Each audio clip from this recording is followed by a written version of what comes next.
talk about is thousands of people that go missing around the world. Okay. Pay close attention because this happens all the time. Even in the city, it happens. But this is like some crazy type stuff that a lot of us don't know what's going on. So I'm gonna share this video with you. This guy named David Pilates. I don't know if he's gonna be on this video or not, but his name is David Pilates. He go in these national parks and he try to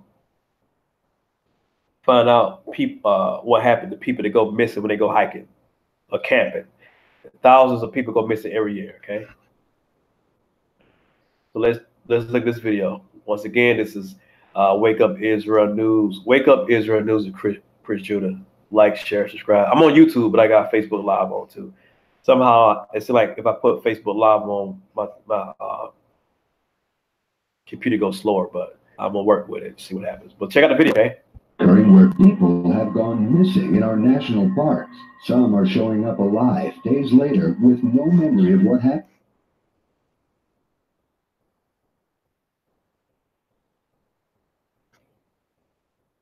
All right, now, come on now.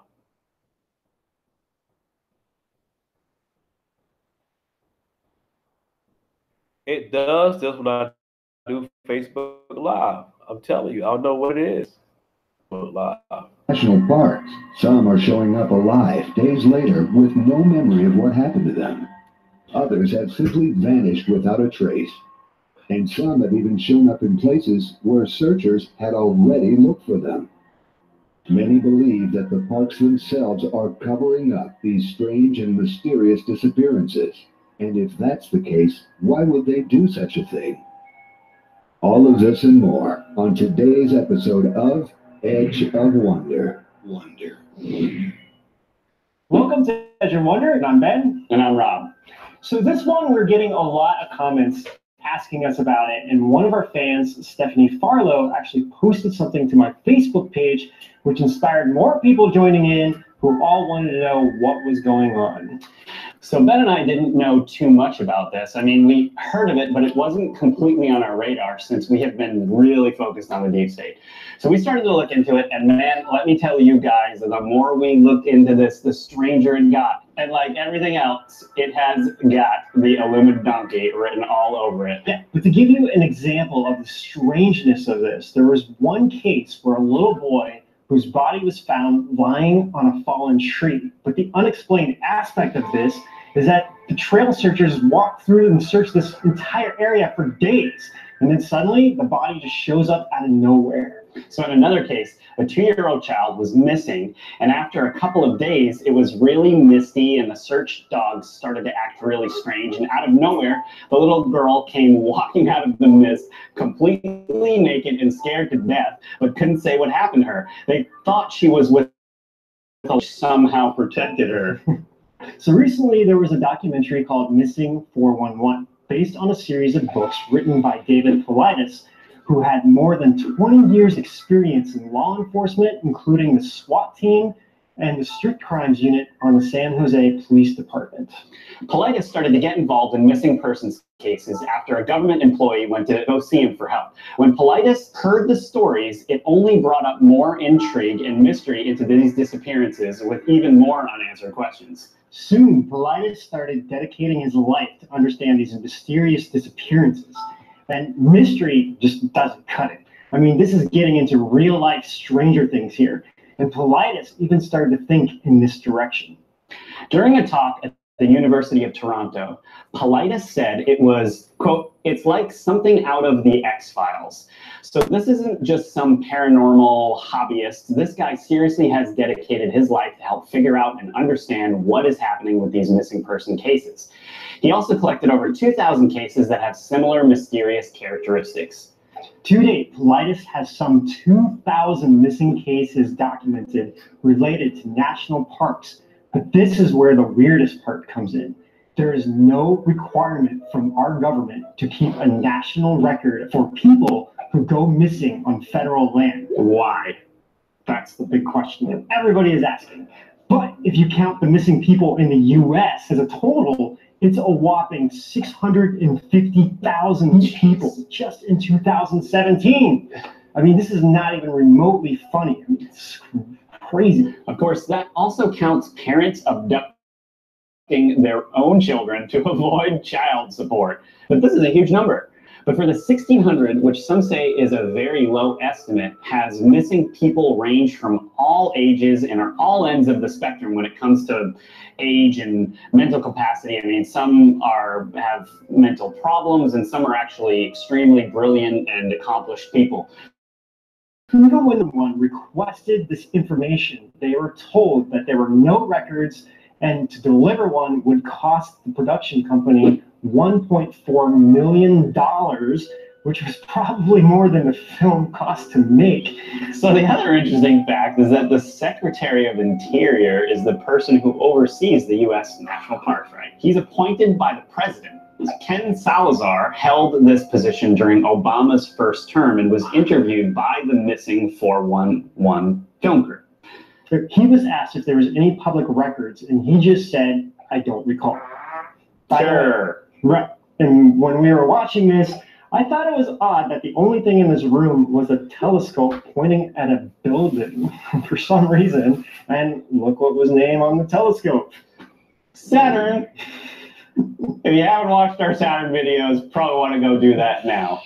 So now that's just the name of the company, but it is kind of odd that that's the only thing in the room. Maybe the film crew left this in on purpose. I mean, having the telescope named Saturn might just be a coincidence, but this isn't normal to have this being the only thing in there, is it? At building. Anyway, now when Ken was asked about records kept, he said there is no record keeping of searches, which seems very stupid because, I mean, how would you ever know what worked or what didn't work or what to find patterns for the future searches? Or, I mean, that just screams red flag, right? Also, it would be very easy to hide things, so no reports need to be filed or written up. But let's for weird cases. So according to Paulides, many of these cases are clustered in certain areas, particularly around bodies of water in national parks. If the people are found alive, they often have memory loss. If they are found dead, the cause of death is hard to determine. The people are often found in an area it seems they could not have reached by foot, such as on steep rocky cliffs, or they're found in a location that has already been thoroughly searched. People are often missing clothes and shoes, and search and rescue dogs are strangely unable to pick up the scent. Paulides said at the University of Toronto, some canine handlers have told Paulides their search dogs act strangely, walking, circling, and then sitting down. Waves? It's the first that stay with us.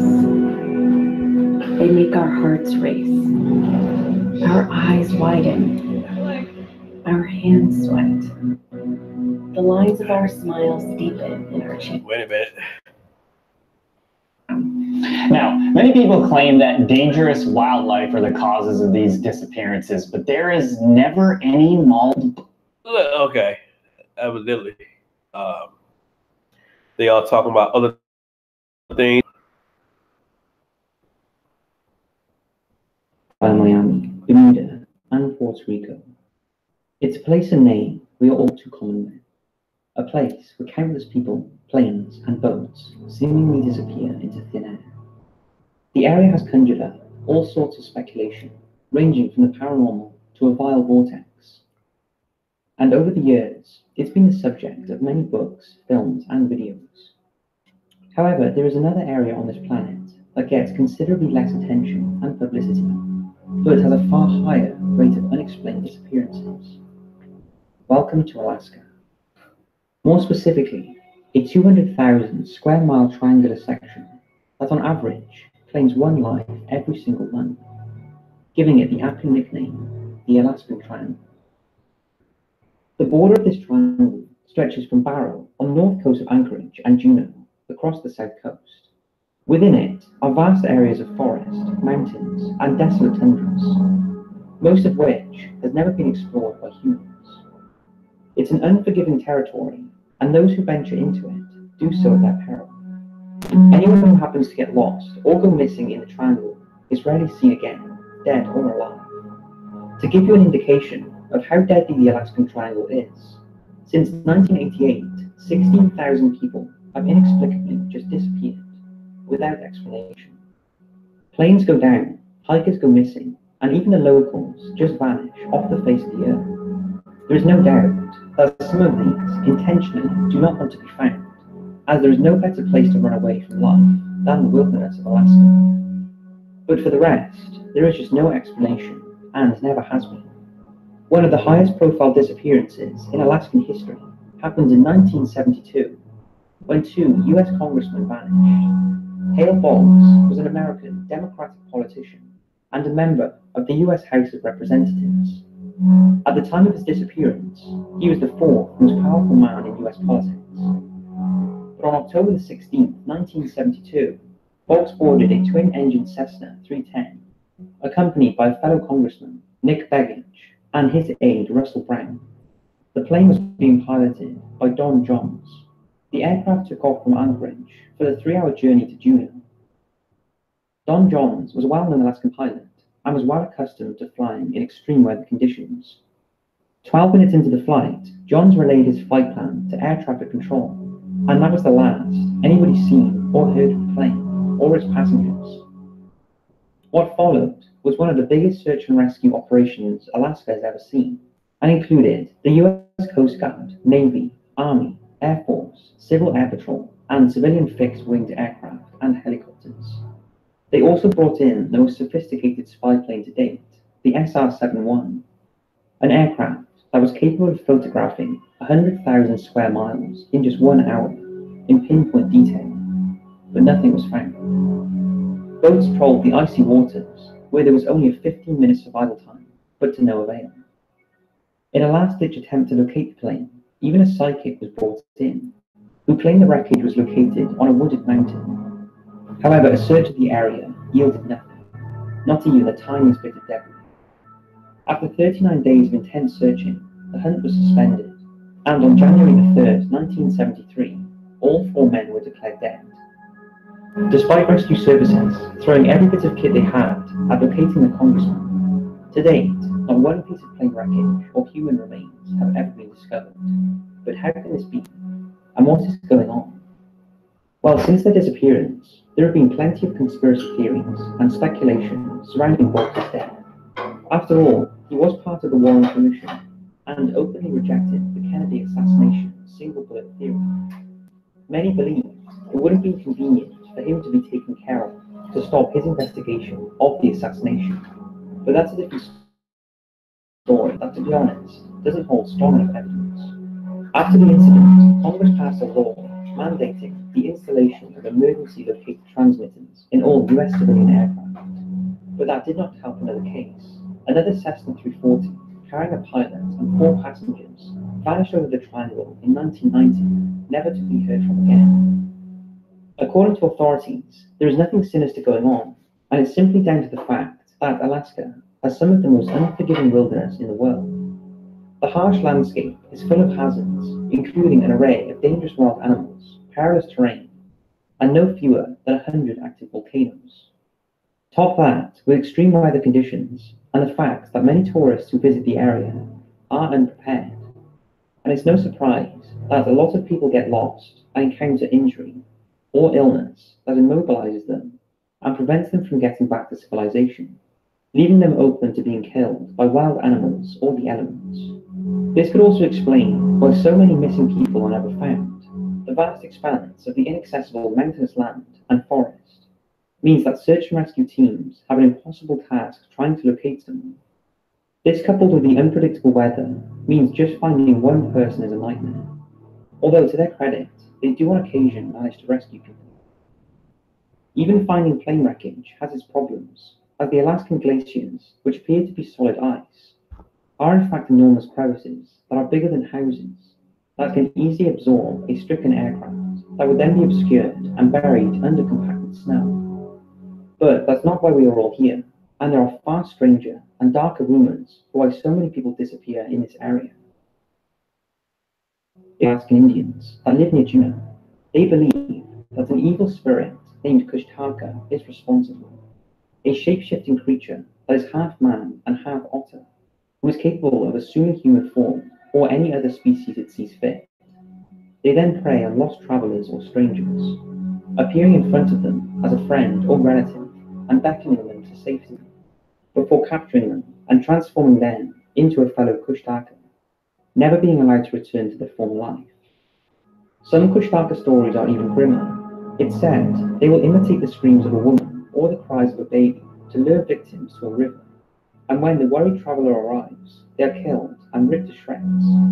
It's also believed that the creature emits a high-pitched, three-part whistle. It's a pretty heavy explanation, but one that has been passed down from the locals for a while, and one that they still strongly believe in. But what about the so-called wild vortexes? Some parts of the world are claimed to exhibit extremely strong electromagnetic irregularities. This is the same theory that is often blamed for the disappearances in the Bermuda Triangle. These vortexes are said to create all kinds of strange phenomena that affect humans in a variety of physical, mental, and emotional ways, such as causing strange visions and demonstrating miraculous powers of healing. They also induce disorientation, confusion, both visual and auditory hallucinations, and are also thought to cause electrical instruments to malfunction. All of these things could explain why people, vehicles, ships, and airplanes go missing in these regions at such a ridiculous rate. More extreme theories claim that energy vortexes lead to another dimension, and if you get caught in one, you are taken to another realm, a realm where over 16,000 people could be.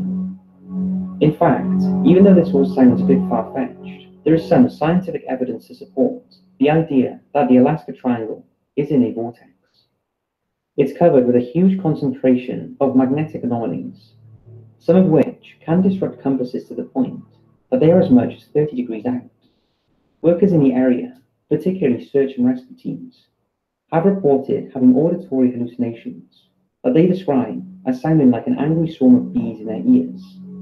They have also reported feeling disorientated and lightheaded.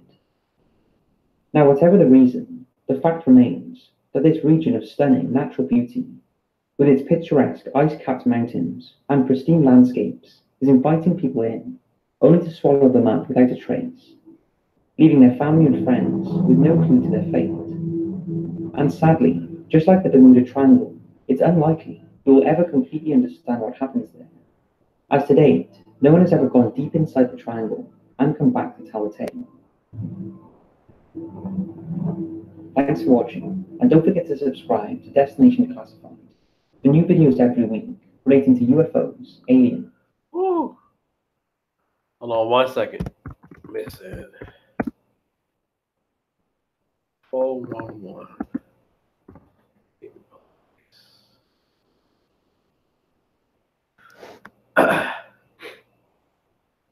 I don't want to go too long. Some of these videos are long.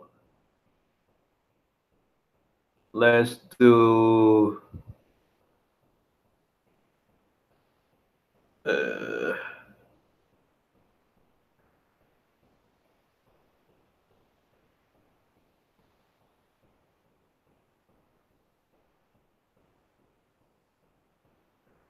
see.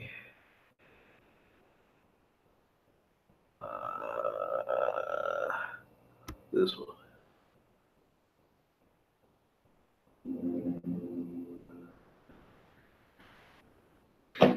The New York State Police Special Operations Team arrives, and a team of FBI agents arrive. That's what I've written about. The FBI arrives at a lot of these scenes and stands back and watches and writes reports and sends them to their profiling team in Virginia, but they never get involved. Why would the FBI be there when no crime has occurred?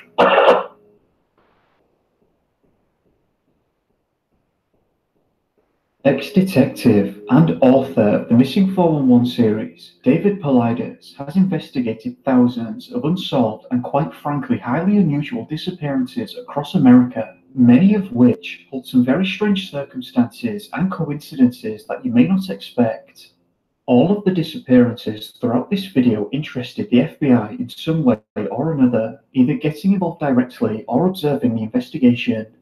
The incidents you will learn about throughout this video have been documented by David Paulides himself and have been paraphrased from his Missing 411 Eastern United States book, alongside online sources for further investigation and to ensure accuracy.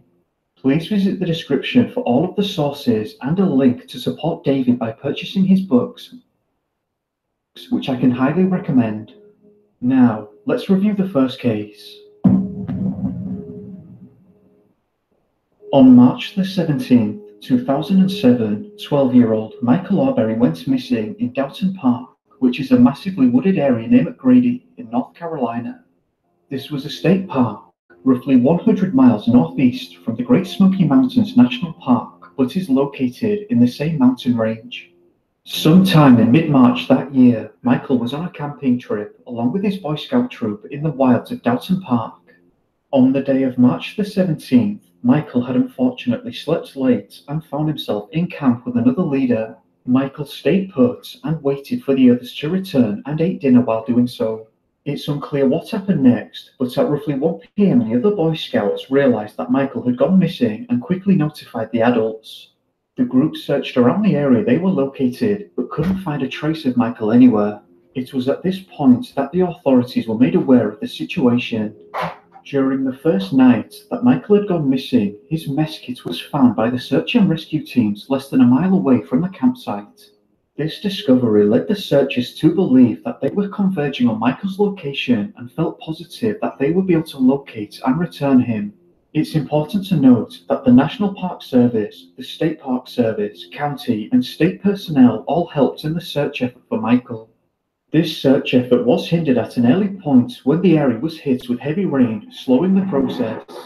The first few days of the search would see the search and rescue commanders deploying a sensitive, thermal imaging equipped helicopter that, despite thoroughly combing the area, simply could not locate the boy, which was described as being odd. The searchers worked tirelessly throughout the weekend, and apart from the mess kit, couldn't find a single trace of Michael anywhere. Monday morning arrived, and the search team felt that they were no closer to finding the boy and became alarmed and began to suspect foul play because they stated that it just didn't make sense that he couldn't be located given the extensive search of the area.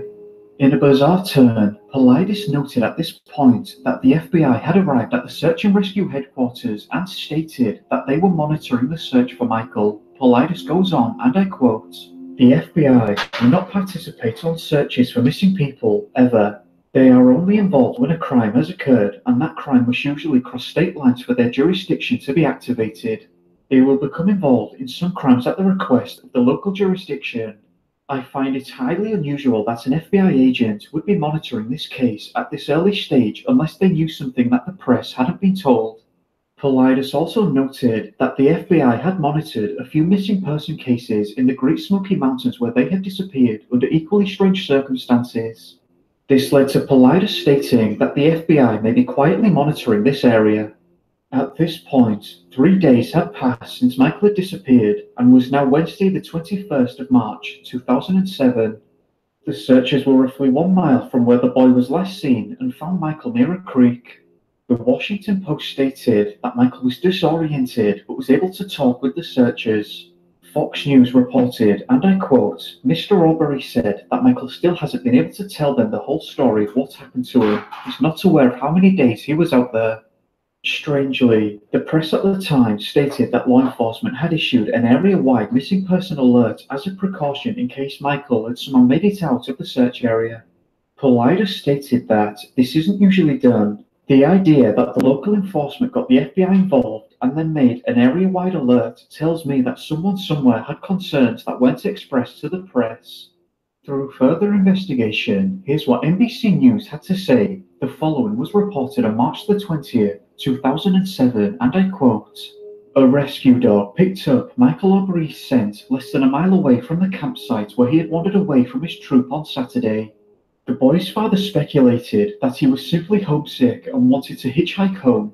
The disappearance touched off an intensive search involving bloodhounds, heat-seeking helicopters, and dozens of volunteers on foot." End quote. It's unclear to me if the location Michael was found was in the same direction as the mess kit, which would be another interesting piece of information is that the authorities disagreed with the father's theory, stating that Michael had probably wandered into the woods to explore, rather than an attempt to return home.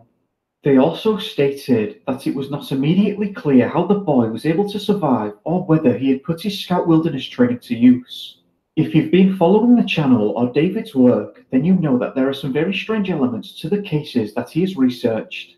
Michael's father added, he saw the helicopters and heard people calling for him. He yelled back and they didn't hear him. He's very tired, very dehydrated, but he came through this in unbelievable fashion. I find that piece of information critical and absolutely bizarre. The helicopters in question were equipped with sensitive thermal imaging technology and either couldn't or didn't pick him up despite Michael seeing them, meaning that they were near his location. Second to that is the fact that searchers couldn't hear him despite Michael returning their calls. Was Michael's state of disorientation preventing him from calling loud enough? It was stated that when Michael was found, he was walking along a stream, so when he heard the searchers calling for him, was he unable to walk towards them at the time? Some other questions also remain here. Firstly, how on earth did Michael go missing practically under the nose of the Boy Scout troop? Why was the thermal imaging helicopter not able to locate him? Does this indicate that Michael was not in the area at the time? If Michael had simply wandered off and accidentally gotten lost, why did he leave his mess kit? Secondly, as Paulides suggested, the FBI do not normally get involved with these types of disappearances. Building a website is kind of like painting a masterpiece, except it's nothing like painting a masterpiece. Sorry about that. So did they themselves suspect something out of the ordinary had taken place, and if so, what? And lastly, just what happened here? This whole incident is just bizarre and doesn't make a lot of sense. What do you make of this? Anyway, moving on from this case, let's review another.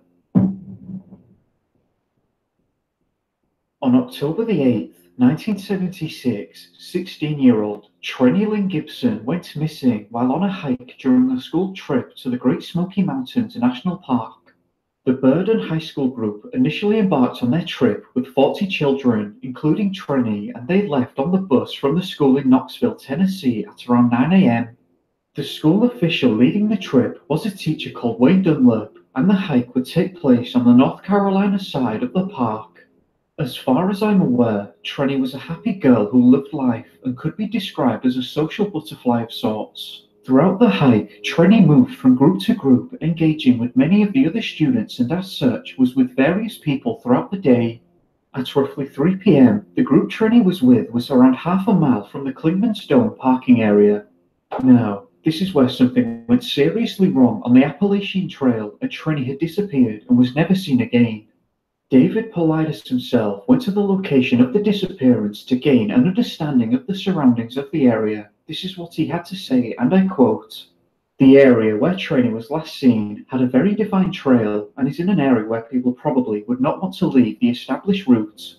I personally went to the area where Trenny walked off the trail and can guarantee that it is not a spot where anyone would want to leave.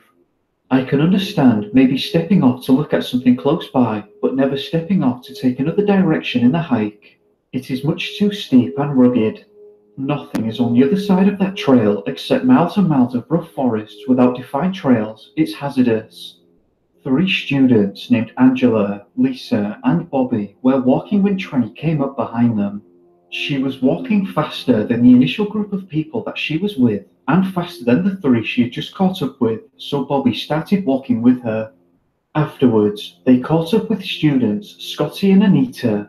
After 5 minutes of walking with them, the group sat down to rest, but Trenny wanted to continue on. As mentioned earlier, it was at this exact spot where Trenny was roughly half a mile from Clingman's Dome parking area and had gone missing. At 3:40 p.m., the staff realized that Trenny was unaccounted for at the bus, and Wayne, along with another student, hiked to Andrews Bald and Double Springs, but could find no trace at all of Trenny. It was at this point that the National Park Service were notified. Interesting to note is the fact that the general consensus among the other students was that Trenny must have run off with someone because they felt that it was strange that she couldn't be located. Trenny's parents, Hope and Robert, were notified of the disappearance a whole 5 hours later at 8 p.m. that night. Her parents arrived at the park with recently worn clothing belonging to Trenny to allow the sniffer dogs to pick up her scent. Bizarrely, however, one of the dogs picked up her scent at the location of Andrews Bald and headed towards the Thorny Creek Trail, and two other dogs had also searched this area before losing her scent, which was noted as being strange. This search continued until November the 2nd, 1976, and authorities stated, and I quote, "At this point, the search was called off because no physical evidence could be found to indicate that Trenny was still in the park." Which again is very strange and raises the question, where did she go and why? Following the disappearance, the National Park Service interviewed all of the students who were with Trenny around the time she went missing, along with other witnesses. The following are quotes from the National Park Service report. Weather at this time was strong winds and heavy rain with temperatures in the low 30s, 15 hours, moderate to heavy rains. This led the Park Service to state that a full-scale search would start the following morning at 7 a.m., but the weather was too harsh to search during the night. A summary of witness statements described Trenny as studious, athletic, sarcastic, but not the type to panic. Wayne Dunlop said that he didn't think that Trenny was the type to run away. Witness Miss Coghill states that Trenny bent over on the trail as if looking at something near a flat rock and then disappeared to the right of the trail.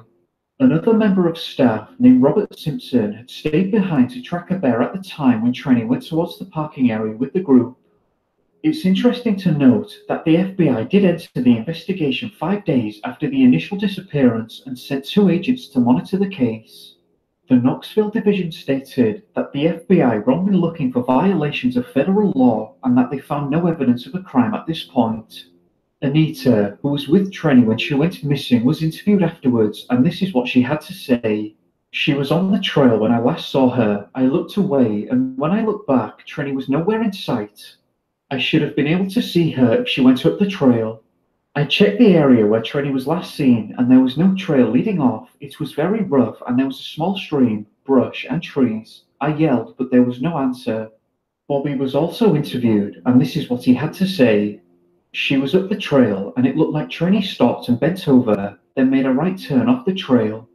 I checked the spot where Trenny was last seen. I do not believe that she could have gone off the trail at that spot. It was too rough with lots of rocks, bushes, and trees."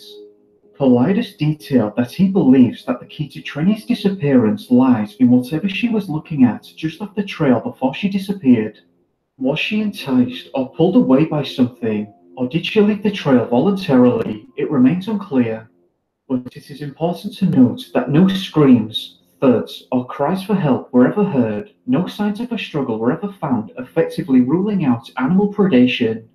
And needless to say, at this point, not a single trace of Trenny has ever been found. How did she disappear so quickly without a single trace, effectively right under the noses of other people? Why could the dogs initially pick up her scent and then just lose it? Helicopter teams also tried and failed to find her. It's an unbelievable case that raises a lot of questions. What do you think took place here? On the 8th of October, 1957, 3-year-old Minnie Horn disappeared under very strange circumstances. Minnie lived with her parents in Tennessee and was situated in a very rural area roughly 10 miles east of Lafayette. On this particular day, Minnie's mother had taken Minnie along with her sisters on a walnut collecting trip in an area not far behind their home. During this expedition, Minnie was instructed to stay with her 4-year-old sister and to not move from that location while Mrs. Horn walked a short distance with the other girls. A few minutes had passed and Mrs. Horn returned to discover that Minnie had disappeared. Obviously scared and panicking now, she asked her 4-year-old daughter where Minnie had gone, and she was told that Minnie had decided to walk back towards their home. Mrs. Horn frantically searched the area, but unfortunately couldn't find a single trace of where she'd gone. After an unsuccessful search, Mrs. Horn alerted the authorities, which would begin the search effort. Within hours of the disappearance, the scene was flooded with sheriff deputies, state police, neighbors, and friends all searching for Minnie. During the first 24 hours of the search party's numbers soared to over 2,000 people. Let that sink in. I find it absolutely bizarre that 2,000 people could not locate Minnie in a timely manner, given that she was only 3 years old. Just how far are we suggesting that Minnie could have walked from the initial location of the disappearance? Not only could Minnie not be located, but they couldn't find a single trace as to where she went. There were no signs of a struggle or an animal attack, no screams were ever heard, and nothing to suggest that anything was wrong. In my mind, that is just truly baffling. During the second day of the search, the sheriff called the FBI for assistance. Given the sheer number of searches involved and the fact that they couldn't find a single clue as to what had occurred, the sheriff may have begun to suspect that something was amiss. The parents were also astonished at not only the fact that Minnie had disappeared so quickly, but also that it was proving to be very difficult locating this 3-year-old girl. During the first couple nights of the search, temperatures dropped into the 40s, which is around 8 degrees Celsius and lower. The search expanded into the mountains, and they were covered with people looking for Minnie. Bizarrely, after 52 hours of searching, the sheriff called off the search, which Paulides noted a decision as this was not very long. Now, this is where things get truly bizarre. Minnie's father vowed to find her and was determined to search for as long as it took, along with many of the volunteers. Well, 6 days now after the initial disappearance, volunteers were over 6 miles away from the location Minnie had gone missing, and the searchers came across clothing belonging to Minnie. First, they found a shoe containing a sock, and a short distance away, they found Minnie's cap. The searchers climbed to the top of a ridgeline to scan the area where they saw Minnie's body. She was found on a ridgeline, missing her shoes and hat, wearing a light dress. Coroners determined that Minnie had passed away 3 or 4 days prior to the discovery of the body. The Kingsport Times wrote an article about this incident on October the 15th, which you will find a link to in the description below. This is what they had to say. Minnie had wandered about 6 miles from the family's farm home. The body was found by Paul Soders and Dewey Kane several hours after other searchers stumbled across some of the clothing Minnie was wearing when she got lost. They said that she had climbed to the top of one of the many rocky cliffs that dot the Cumberlands in this area, apparently losing her footing, and stumbled about 25 feet to a ledge below. Now, there are many things that seem off about this disappearance. Firstly, are we really suggesting that a 3-year-old managed to travel 6 miles by herself? That just doesn't make sense, not when you add to that the fact that within 24 hours there were over 2,000 searchers scouring the area. How in the world could a 3-year-old evade 2,000 people and travel 6 miles? Secondly, are we also seriously suggesting that a 3-year-old girl took her shoes off and climbed up a cliff without help? In my mind, these facts just don't add up and are very unusual.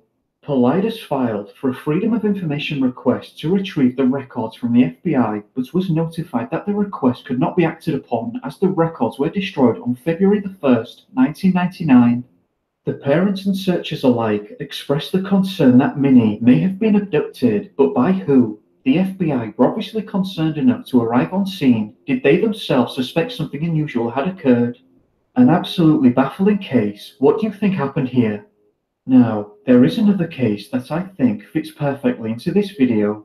I have covered this case already in a previous video, but many have had their suspicions that the FBI agents involved may have known a great deal about this phenomenon, or at least had an insight into the nature of the disappearance. There will be a card at the top right of the screen now, and a link in the description to the full video. My apologies if the narration or sound quality sounds different. On June the 14th, 1969, Father's Day weekend, 6-year-old Dennis Martin, along with his family, visited the Great Smoky Mountains National Park, which is a mountain range rising along the Tennessee-North Carolina border in the southeastern United States. The boy and his family were out on a camping and hiking trip. This is a trip they took every year in the Great Smoky Mountains and were experienced with the area.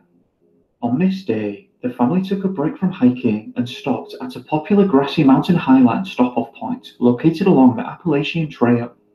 The adults were sat on the grass making conversation. The 4 boys, on the other hand, Dennis, his brother, and 2 friends, decided that it would be amusing to play a prank on the adults. They thought it would be fun to split up, go into the woods, and then jump out at the same time from different directions to scare the approaching adults. It was supposed to be harmless fun.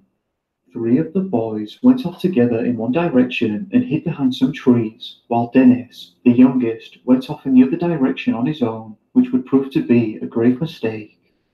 This was said to be because Dennis had been wearing a highly visible, bright red shirt.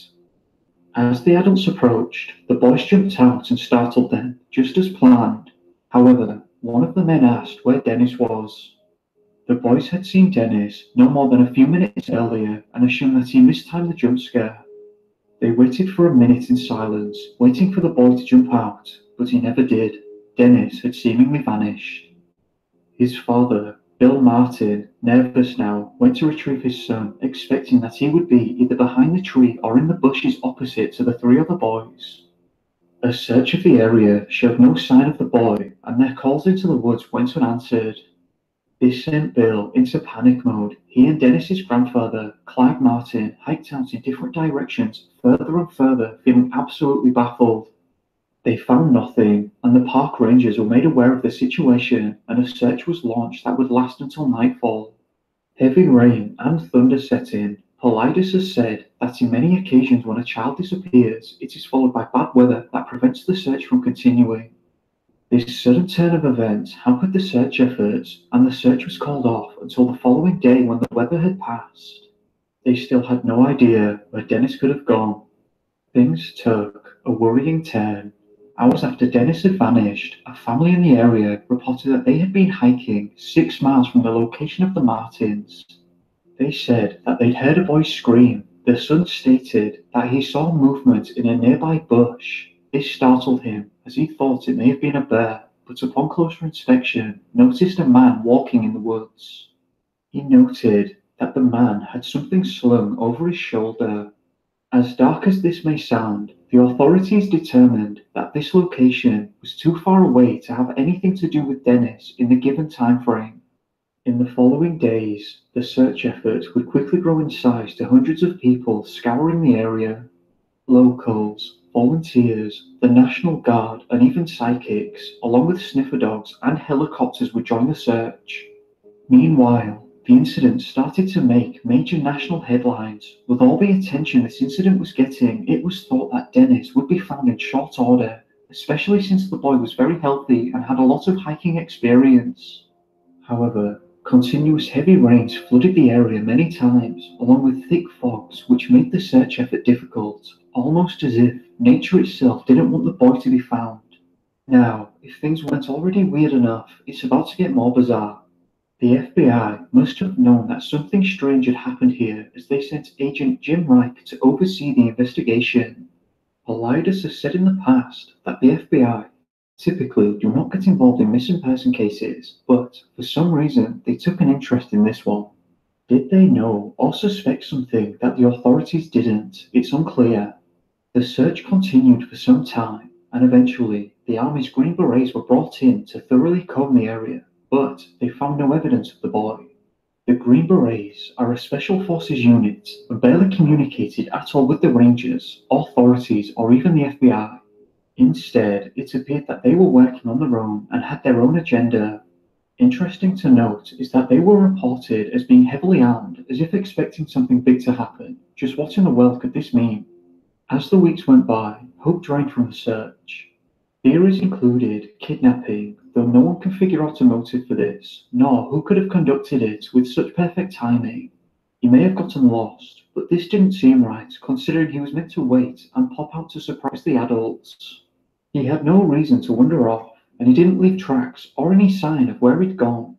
He didn't call out for help or scream, which he surely would have done if he was either being kidnapped or attacked by an animal. And again, where were the tracks?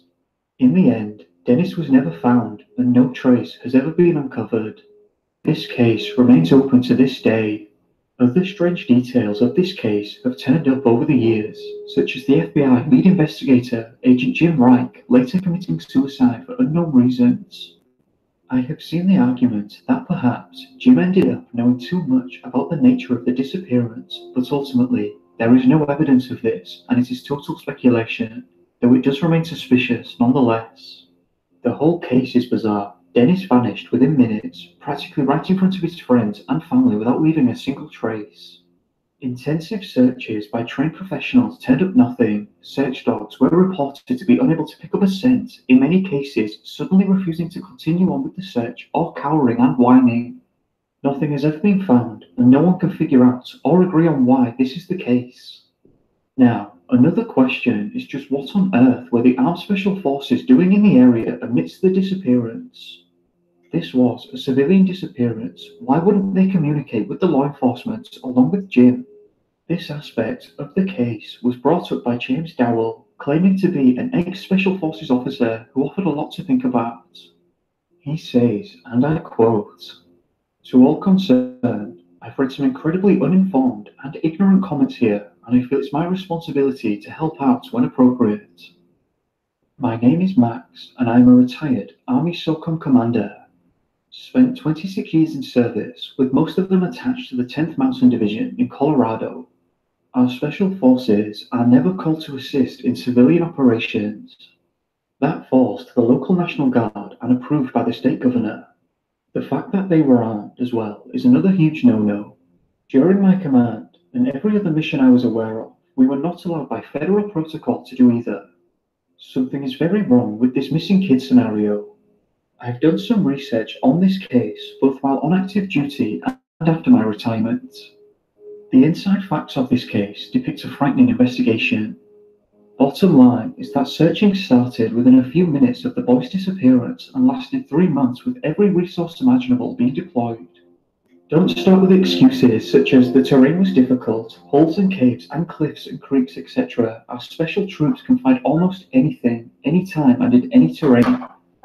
We have the best technology available worldwide, and easily the best training and real-world wartime and mission-specific experience that the civilian population can scarcely imagine. After studying this case, the fact that no trace of the boy was ever found is mind-boggling. The Green Berets that were tasked in this search were there for a specific reason. They were armed for a specific reason. I can't and won't say why because my oath documents won't allow it, but I will remind you of these facts. Nationwide, there have only been 4 cases where the Special Forces were brought in on a civilian missing persons case. 2 of these involved a possible armed perpetrator. The other 2 were this case and another similar to it about 3 years later and regionally nearby. This is out of thousands of missing cases since the early 60s when our special troops were born. We as commanders were never allowed to divert orders unless the Division General Officer within SOCOM approved it. For that to happen, it must be for the reasons that have a direct effect on our national security. No missing persons case has ever been on that level. When it's your child that slips off for just a minute and the panic sets in and assets are immediately deployed in great mass, you would expect to find the child pretty quick. But when they just disappear like smoke, as is this case, it baffles even the most experienced of us and breaks our hearts as well. I hope this hideous event never happens to any of you, for I have seen it many times firsthand, and you just cannot imagine anything worse. It's important to note that these are only some of the cases where the FBI had either gotten involved directly or had shown an interest. There are many, many more, and this might be a topic that we may have to revisit. I'd just like to take a moment to thank all of you that have subscribed to the channel and who share these videos, like them, and just generally show support. I appreciate it a lot and can't thank you enough. Also, I'd just like to say thank you to my patrons for supporting me over at Patreon, so thank you very much for all of your support and generosity. It is very appreciated and has allowed me to use the footage you see on the channel, so thank you to all who've signed up. Anyway, do let me know what you thought of this one, and you'll find all of the sources and links in the description below. There's also a link to buy David's Missing 411 books, which I can highly recommend. As always, thank you very much for watching. I hope that you enjoyed this video, and if you did, remember to like and subscribe if you haven't already. It helps me a lot.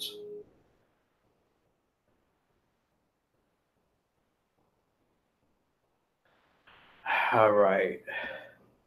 I just want to share some stuff with you guys. I'll let the video play. I didn't talk much. But it's things going on around here, and not only out in the woods, but a hike in these mountains. There's stuff going on in our inner city that we don't know about. We kind of know. We kind of configure. We kind of know exactly how our kids and our women and brothers get missing. But there's it's a lot of darkness underneath the surface that we don't talk about, or why they become missing and how. On that note, man, like, share, subscribe on my channel as well. This is Wake Up Israel News with Chris Judah, and I'll see you next time. Shalom.